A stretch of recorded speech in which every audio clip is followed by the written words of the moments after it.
எல்லாம் ஷோ பார்க்க ரெடியாக இருக்கீங்களா? வாங்க ஷோக்குள்ளே போகலாம். ஒரு அடர்ந்த காட்டுக்குள்ள ஒரு சிங்கக்குட்டி தனியா வாழ்ந்து வந்துச்சான். அந்த சிங்கக்குட்டியோட பேர் பைரவா.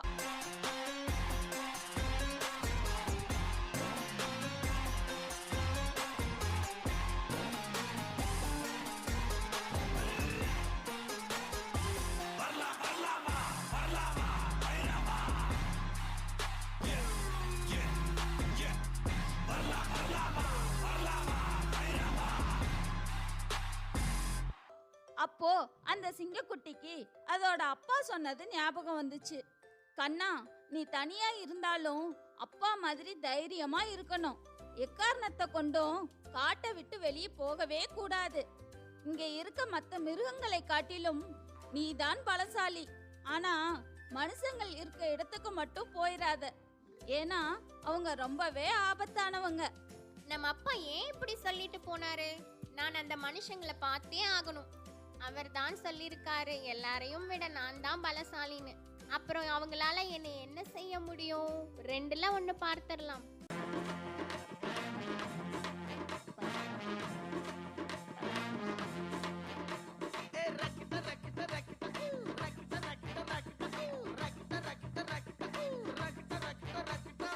என்ன வேணா நடக்கட்டும், நான் சந்தோஷமா இருப்பேன். உசுருக்கு வரண வேணும், உல்லாசமா இருப்பேன். என்ன வேணா நடக்கட்டும், நான் சந்தோஷமா இருப்பேன். உசுருக்கு வரண வேணும், உல்லாசமா இருப்பேன். இப்படி நினைத்து கொண்டே அந்த பைரவா காட்டை விட்டு வெளியே வெகு தூரம் சென்றதாம். அப்படி செல்லும் போது வழியில் ஒரு மிருகத்தை பார்த்துச்சான். ஏய், யார் நீ? இங்க வா, இங்க வா. நீ மனுஷனா? இல்லடா குட்டி பையா, நான் சாதாரண குதிரை தான். மனுஷங்க ரொம்பவே புத்திசாலியானவங்க. அவங்க என் மேல சவாரி செய்வாங்க. என்ன, மனுஷங்க உன் மேல சவாரி செய்வாங்களா? அடக்கடவுளே, அப்ப நீ மனுஷன் இல்லையா? சரி, நீ போ. குதிரையிடம் பேசிவிட்டு பைரவா மீண்டும் மனிதனை தேடி நடக்கத் தொடங்கியது. தேடும் கண் பார்வை தவிக்க துதிக்க, தேடும் கண் பார்வை தவிக்க துதிக்க. சிறிது தூரம் சென்றதும் வழியில் மீண்டும் ஒரு மிருகத்தை பார்த்தது. ஏய், ஒரு நிமிஷம். நீ இவ்வளவு உயரமா இருக்கியே, நீ தான் மனுஷனா? ஏய், நான் மனுஷன் கிடையாது, நான் ஒட்டகம்தான். நீ மனுஷங்களை பார்த்திருக்கியா? பார்த்துருக்கேனே. அவங்க வேலைக்கு என்ன பயன்படுத்திக்குவாங்க. என் மேல பொருட்களை ஏற்றி ஒரு இடத்துல இருந்து இன்னொரு இடத்துக்கு கொண்டு போவாங்க. அப்ப நீ மனுஷன் இல்லையா? சரி, போ. அந்த ஒட்டகம் எவ்வளவு உயரமா இருக்கு, ஆனா அதையே மனுஷங்க அவங்க வேலைக்கு பயன்படுத்திக்கிறாங்க. அப்ப கண்டிப்பா மனுஷங்க பலசாலியா தான் இருக்கணும். ஒட்டகத்திடம் பேசிவிட்டு பைரவா ஏமாற்றத்துடன் மீண்டும் மனிதனை தேடி நடக்கத் தொடங்கியது. போகும் வழியில் மீண்டும் ஒரு பெரிய மிருகத்தை பார்த்தது. இங்க பாருப்பா, நீ மனுஷன் தானே? எனக்கு தெரியும். நான் சாதாரண யானை தான்.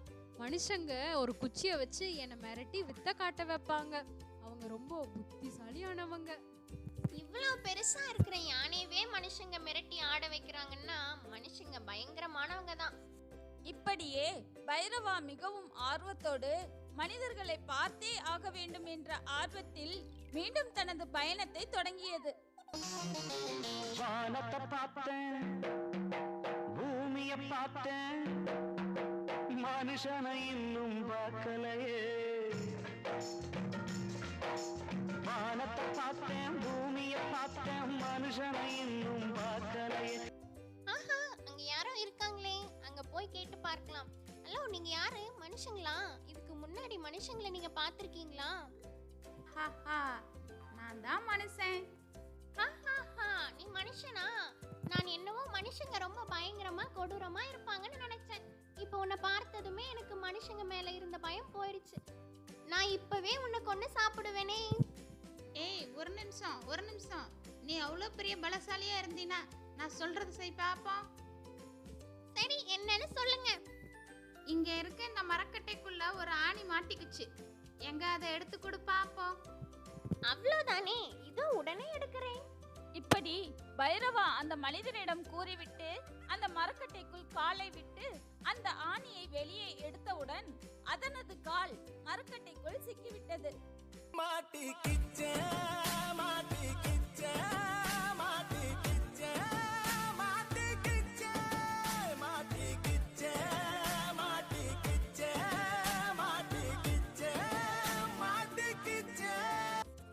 ஐயோ, என் கால் மரக்கட்டைக்குள் சிக்கிக்கிச்சே. என்னை காப்பாத்துங்க, காப்பாத்துங்க, என்னை மன்னிச்சிருங்க. எனக்கு எல்லாம் புரிஞ்சிருச்சு. மனுஷங்க புத்திசாலி தான். நான் இனி உங்களை தொந்தரவு பண்ண மாட்டேன். என்னை காப்பாத்துங்க ப்ளீஸ். பைரவா கெஞ்சி கேட்டவுடன் அந்த மனிதன் அதை காப்பாற்றினான். சோ குட்டீஸ், இந்த கதையிலிருந்து என்ன தெரிஞ்சுக்கிட்டீங்க? நாம எப்பவும் நம்மளோட அம்மா அப்பா சொல்றத கேட்கணும். ஏன்னா எப்பவுமே அவங்க நம்மளோட நல்லதுக்காகத்தான் சொல்லுவாங்க. சிங்கம் ஒன்று கூறப்பட்டதே, அதுக்கு நல்ல காலம் நேரம் கூறும் உண்மை. சிங்கம் ஒன்று கூறப்பட்டதே. ஹாய் பட்டூஸ், ஸ்டோரி பார்த்தீங்களா? பிடிச்சிருந்ததா? இந்த ஸ்டோரியோட மாரல் என்ன? என்றைக்குமே அப்பா அம்மா பேச்சை சமத்தாக கேட்டுக்கணும். என்றைக்குமே அவங்க சொல்கிறது நம்ம நன்மைக்காக மட்டும்தானே இருக்கும்.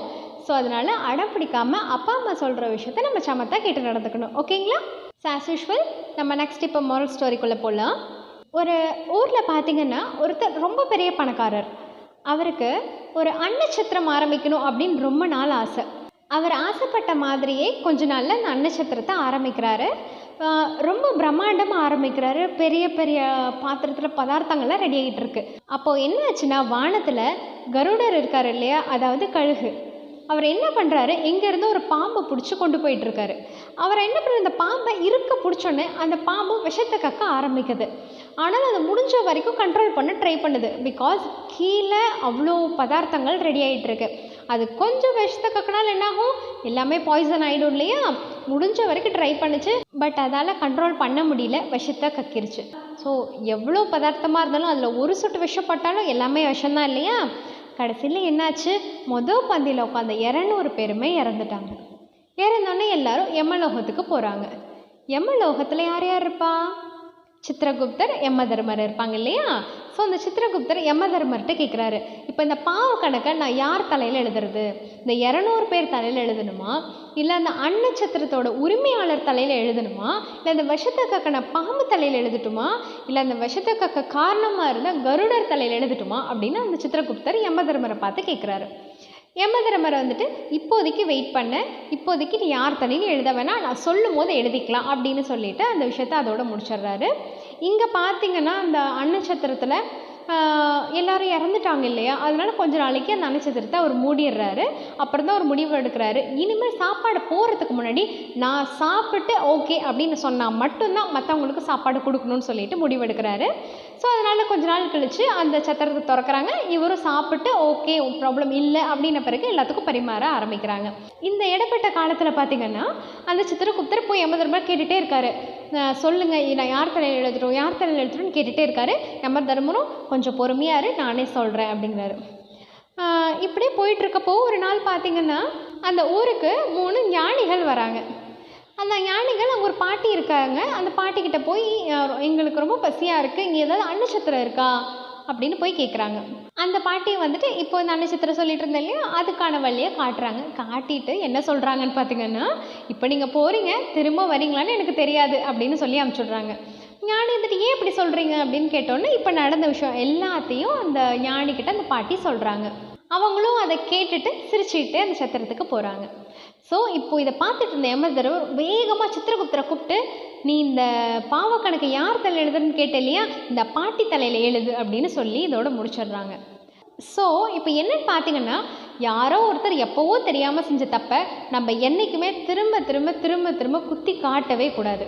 அதே சமயம் நம்ம ஒருத்தங்களை குற்றம் சொல்கிறோம் அப்படின்னா அது அவங்க தான் செஞ்சுருப்பாங்களா, கரெக்டாக இருக்குமா அப்படின்னு அலசி ஆராயாமல் யாரையுமே நம்ம ப்ளேம் பண்ணவும் கூடாது. இன்னொரு முக்கியமான விஷயம் பார்த்திங்கன்னா, தப்பே செய்யாத யாரோ ஒருத்தர் உங்களை ப்ளேம் பண்ணுறாங்க அப்படின்னு பார்த்திங்கன்னா அதோட பாவ கணக்கு கண்டிப்பாக உங்களை சேராது. உங்களை குற்றம் சொல்கிறாங்க பார்த்திங்களா, அவங்கள தான் போய் சேரும். ஸோ என்றைக்குமே நீங்கள் அதை நினச்சி கவலைப்பட வேண்டிய அவசியமே கிடையாது. ஸோ இதிலேருந்து நம்ம முக்கியமான 2 விஷயம் என்ன தெரிஞ்சுக்கிறோம் அப்படின்னு பார்த்திங்கன்னா, தப்பு செய்யாத யாரையும் ப்ளேம் பண்ணாதீங்க. அதே சமயம் தப்பு செய்யாத உங்களை யாராவது ப்ளேம் பண்ணால் அதை பற்றி நினச்சி நீங்கள் கவலையும் படாதீங்க. ஓகே.